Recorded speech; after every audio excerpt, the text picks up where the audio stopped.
Today, Beavertown. Got it from Tesco's the other day, and it's their Space Hulk. So New England IPA, 6%. Doesn't really say anything else on the back.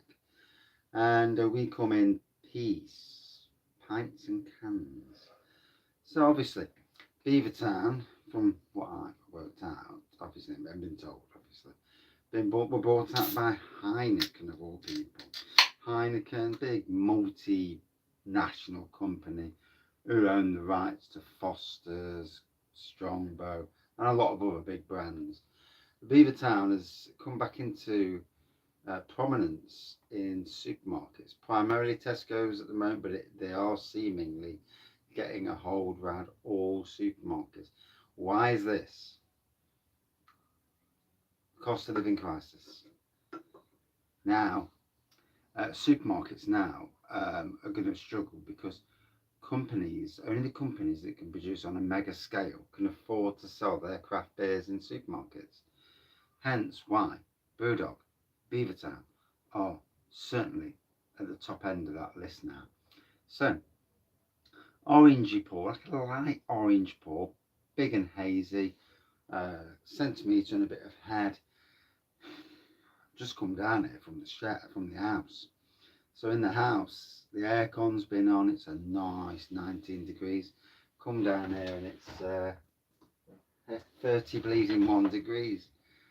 Jesus Christ. I feel like I'm dying. I've literally come out of the house. I was all right until I've just come down here.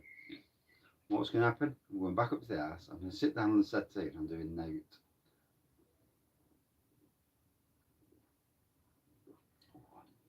So on the nose.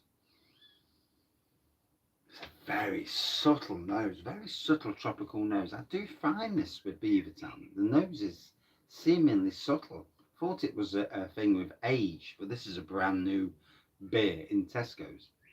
I.e., it's not been sat on the shelves long.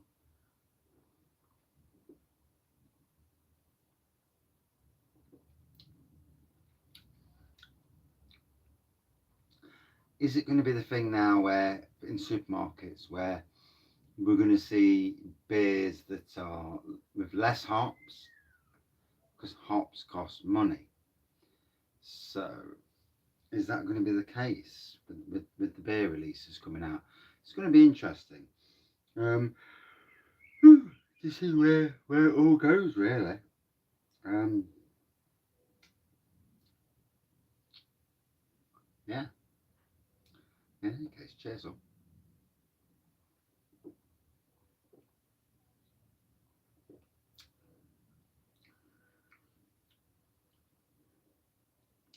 It's subtle tropical tasting for me. I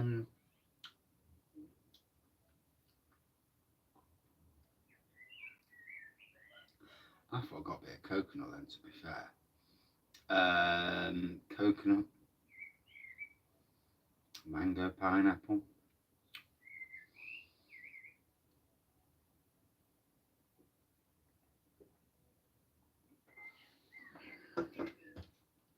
It is more subtle though. I'm finding the flavours quite subtle. They're not in your face. Is this the thing where because it's more mass produced, is that the thing? Or is it the thing to keep the costs down? On the hop front, it does make you wonder, doesn't it? Obviously, people do what they have to do. Companies do what they have to do to bring it into supermarkets. They aren't going to make a lot of money on that in the supermarket. A lot of beers you don't. So, yeah, interesting from that side, that point of view. Um, ooh, that's interesting. Um, so, um,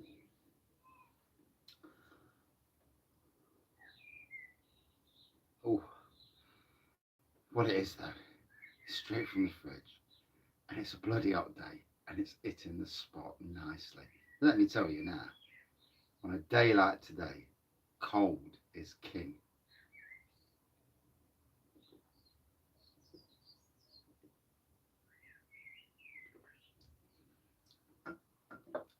So go to a pub, anywhere that sells beer and get a cold beer, get it in the fridge. My neighbours next door, they're having a barbecue, so it's our neighbour's 70th birthday, which is amazing because there was a time when she had cancer, then she got COVID, and it was worrying. We've known them for nearly 20 years, so yeah, they're like, we're not overly close, but we are, we're good neighbours, but we don't go round like that.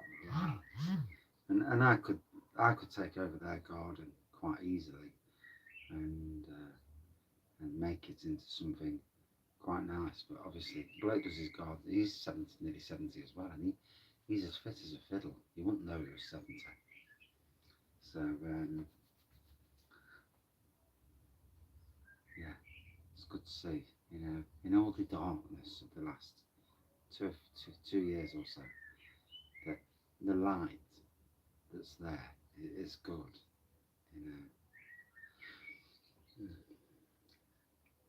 So enjoying this, going down well.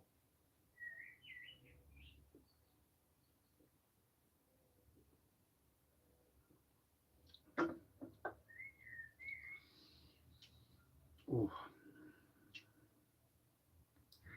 certainly it's in the spot. And yeah, quite a few. I've had quite a few Beavertowns recently. I think from low cost I got a few, and then I've had a couple from Tesco's as well. So I've gone about a year or 2 years without reviewing any, and all of a sudden it does seem to be the thing where they've come back into to the forefront. Certainly in supermarkets. For me, an enjoyable, faintly tropical beer. New England IPA, yeah. I wouldn't say it was a juice fest, but it's certainly very drinkable, very easygoing. And I suppose really in the time where a lot of craft beer companies are pulling away from supermarkets, them that are still willing to put their beers in craft form into supermarkets, you know, for the masses who don't go to craft beer pubs and don't know about craft beer pubs, it's a good thing that there are still some that do. Yes, you can slate craft beer producers, but at the end of the day, everyone's there to make money. If you're making beer for supermarkets and you're literally doing it at a loss, then what's the point? It's a bit like my wife doing cakes and me doing gardening. If you're not making any money from it, then you might as well not bother. Because if you're losing money, then the hobby doesn't become a hobby. Somebody's getting a good cake and for next to no bloody winning from your side, and they win. Yeah, shit in it. And the same goes for beer, obviously. Using that as a point to bounce off. For me, I thought it was okay. I didn't think it was, to be honest, anything special. But it was easy drinking. It's very palatable. It's going to go down well with a lot of people. 4.2 out of 5. Cheers up.